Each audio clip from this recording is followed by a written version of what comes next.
बिस्मिल्लाहिर्रहमानिर्रहीम अस्सलाम वालेकुम। Welcome back to my channel Madiha food vision में। आज अपने दोस्तों के लिए लेकर आई हूँ बहुत ही मज़ेदार सी तिक्का बोटी बनाने की रेसिपी। मैं इसको किस तरह से बना रही हूँ, इंशाल्लाह ये बहुत ही मज़ेदार बनके तैयार होंगी।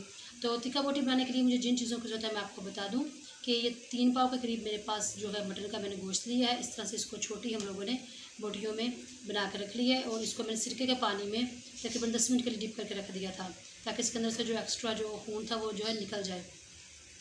इसके बाद मैंने इसको अच्छी तरह से वॉश करने के बाद इसको इस तरह से रख लिया है। और जी तो अब हम लोग इसको पकाना स्टार्ट करते हैं। तो इसके लिए सबसे पहले हम लोगों ने इसको गलाना है। तो गलाने के लिए हम लोग इसके अंदर सबसे पहले लहसुन अदरक का पेस्ट ऐड करेंगे।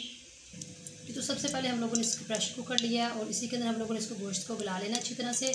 तो इसके लिए हम लोगों ने तकरीबन 2 खाने का चम्मच जो ऑयल ले लिया और इसके अंदर हम लोग 1 खाने का चम्मच जो लहसुन अदरक का पेस्ट ऐड करेंगे। लहसुन अदरक ऐड करने के बाद हम लोग इसको 1 मिनट के लिए फ्राई कर लेंगे अच्छी तरह से। इसका कलर चेंज हो गया और अब हम लोग इसके अंदर गोश्त ऐड कर देंगे। गोश्त ऐड करने के बाद हम लोगों ने इसको मज़ीद 2 मिनट के लिए पका लिया और आप लोग देख सकते हैं इसका कलर भी चेंज होना शुरू हो गया और इसने पानी भी काफ़ी हद तक छोड़ दिया। साथ ही हम लोग इसके अंदर 1 मीडियम साइज़ का प्याज ऐड कर देंगे और इसको ऐड करने के बाद हम लोग मज़ीद 2 मिनट के लिए इसको अच्छी तरह से फ्राई कर लेंगे।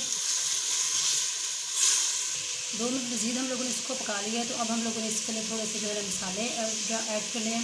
तो 1/4 टीस्पून हम लोग इसके अंदर नमक ऐड करेंगे। 1/4 टीस्पून हम लोग इसके अंदर हल्दी ऐड करेंगे। इसके अलावा हम लोग इसके अंदर कोई और मसाले इस्तेमाल नहीं करने। इसको मिक्स कर लेते हैं अच्छी तरह से और 1 कप के करीब हम लोग इसके अंदर पानी ऐड करेंगे।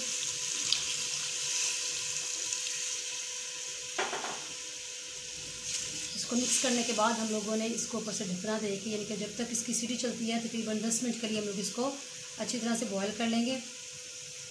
10 मिनट के बाद इंशाल्लाह जब ये अच्छी तरह से बॉयल हो जाएगा फिर मैं आप लोगों को दिखाती हूँ। तो आप लोग देख सकते हैं 10 मिनट के बाद हम लोगों ने इसको ऊपर से ढकना उतार लिया है और इसको अब हम लोगों ने मज़ीद जो इसके अंदर 1 या 2 ड्रॉप पानी थे वो भी हम लोगों ने इस तरह से आँच पे पका लिए ताकि वो भी ख़त्म हो जाए।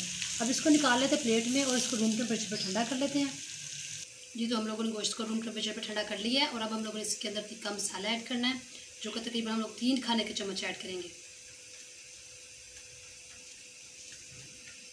और अब हम लोग इसके अंदर लेमन जूस ऐड करेंगे तकरीबन 1 खाने का चम्मच, इसको और चटपटा सा बनाने के लिए। और लास्ट में जो हम लोग इसके अंदर ऐड करेंगे वो है कॉर्नफ्लोर, ये तकरीबन 2 खाने के चम्मच हम लोग इसके अंदर ऐड करेंगे। इसको मिक्स कर लेते हैं अच्छी तरह से।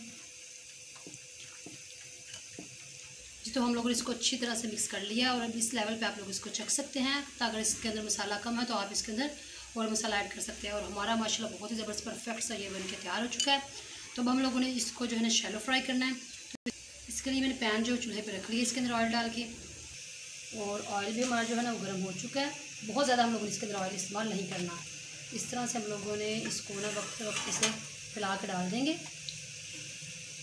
ताकि ये एक साइड से अच्छी तरह से फ्राई हो जाए। इस तरह से हम लोगों ने इसकी साइड चेंज कर ली है और इसको मज़ीद हम लोग 1 मिनट के लिए दूसरी साइड से भी पका लेंगे। इसको बहुत हम लोगों ने कम पकाना है क्योंकि ऑलरेडी पहले ही जो अच्छी तरह से गोश्त को हम लोगों ने गला लिया था। 1 मिनट के बाद इंशाल्लाह मैं आपको दिखाती हूँ। 1 मिनट हो चुका है और अब हम लोग इसको निकाल लेंगे इस तरह से प्लेट में। बाकी भी इसी तरह से फ्राई करके फिर आप लोगों को इंशाल्लाह इसकी फाइनल लुक दिखाती हूँ। जी तो आप लोग देख सकते हैं मैंने ये तिक्का बोटी को जो डिश आउट कर लिया है। बहुत ही ज़बरदस्त माशाल्लाह, बहुत ही ईजी तरीके से हम लोगों ने इसको बनाया घर में। इसी तरह से आप लोग इसको इजीली घर में बना सकती हैं और बहुत ही माशाल्लाह मज़ेदार ये बनके तैयार हुआ हमारी तिक्का बोटी। जिन बच्चों को गोश्त नहीं पसंद और वो गोश्त नहीं खाते, ईद पे भी स्पेशल बच्चों ने गोश्त नहीं खाया होगा तो ईद के बाद ज़ाहिर सी बात है हर घर में ही तकरीबन गोश्त पड़ा होता है फ्रिज में। तो इस तरह से आप लोग इसको जो बोटियों को छोटे छोटे पीसेस करके उनको तिक्का जो है ना बना कर दें तो इससे वो बहुत इसको शौक से खाएँगे। जो दूसरा तरीका है हम लोग सीख के ऊपर इसको तिक्का बनाते हैं तो वो काफ़ी मुश्किल है, हर घर में जो सीख नहीं मिलती। तो इसीलिए हम लोगों ने इस तरह से बनाया है ताकि आप लोग इसको इजीली घर में बना सकें। तो आपने इसको ज़रूर घर में ट्राई करना है और मुझे कमेंट सेक्शन में बताना कि आप लोग हमारी तिक्का बोटी की रेसिपी कैसी लगी। वीडियो अच्छी लगी हो तो इसको लाइक करें, शेयर करें। जो लोग नए हैं मेरे चैनल पर काइंडली चैनल को सब्सक्राइब करना मत भूलिएगा। अपनी ढेर सारी दुआ में मुझे याद रखिएगा। नेक्स्ट वीडियो तक के लिए इजाज़त दीजिए। अल्लाह हाफिज़।